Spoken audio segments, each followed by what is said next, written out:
حضرت ابن الجوزی رحمۃ اللہ علیہ فرماتے ہیں کہ ایک درویش تھے، حضرت ابو ہاشم ان کا نام تھا۔ کہتے ہیں بڑی مجبوری تھی، مجھے کہیں جانا تھا تو کشتی نہیں مل رہی تھی۔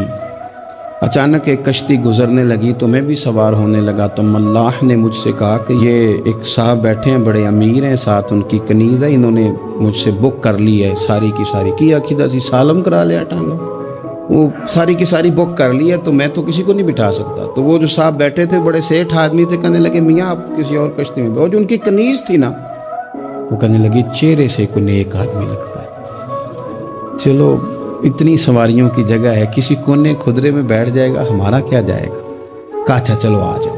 کہتے میں کونے میں بیٹھ گیا، تھوڑا رستہ آگے گیا، انہوں نے کھانے کا سامان نکالا، مجھے بھی کھلایا، لیکن کھاتے کھاتے میری نظر پڑی تو اس میں تو شراب کے برتن بھی تھے معاذ۔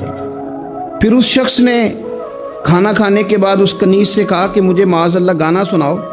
وہ گانے گانے لگی، یہ میری طرف متوجہ ہونے لگا، مجھے کہنے لگا سنو، میں نے کہا میں یہ نہیں سنتا۔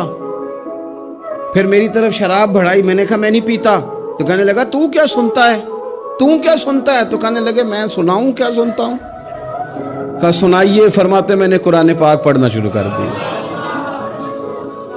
کچھ لوگ، میں آپ کو یقین سے کہتا ہوں، کچھ لوگ ایسے ہیں ان کی زندگی دور گزر گئی ہے مسجد سے، انہیں کو بندہ چاہیے جو تھوڑا سا جا کے پیغام حق سنائے۔ یعنی ان کو پتہ ہی نہیں ہے کہ دین میٹھا کتنا ہے، حسین کتنا ہے، قرآن میں چاشنی کتنی، سرکار کی تعریف کا، نعت خوانی کا رنگ کتنا شاندار ہے۔ میرا یہ ماننا ہے کہ جسے رب رسول کے رنگوں کی خوشبو کا پتہ چل گیا نا، پھر دنیا کا کوئی اور رنگ اسے اپنی طرف مائل کر ہی نہیں سکتا، سوال ہی پیدا نہیں ہوتا۔ کچھ لوگوں نے سونگا نہیں ہے، آئے نہیں ہیں، قریب نہیں آئے۔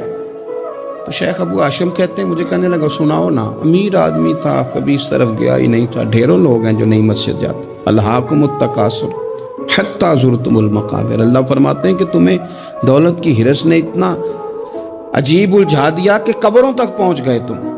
بہت سارے لوگ ہیں قبر میں چلے جاتے ہیں، مسجد میں نہیں آتے۔ تو کہتے ہیں میں نے اسے چند آیتیں سنائیں، اس کی تو کیفیت ہی بدل گئی۔ کہنے لگا مولانا زندگی بڑی گناہوں میں گزری ہے، اب توبہ کر لوں تو مالک معاف کر دے گا؟ کارنامے خطرناک ہیں، پیچھے رجسٹر کالا سیاہ، معافی ہو جائے گی۔ دولت بڑی تھی تو پھر ہم نے بھی شراب کباب شباب میں اڑا دی ساری، معاف کر دے گا؟ تو کہتے ہیں میں نے کہا ہو بندے کے آنے کی دیر ہے، اس کی رحمت تو فوراً ہی قبول کر لیتی ہے۔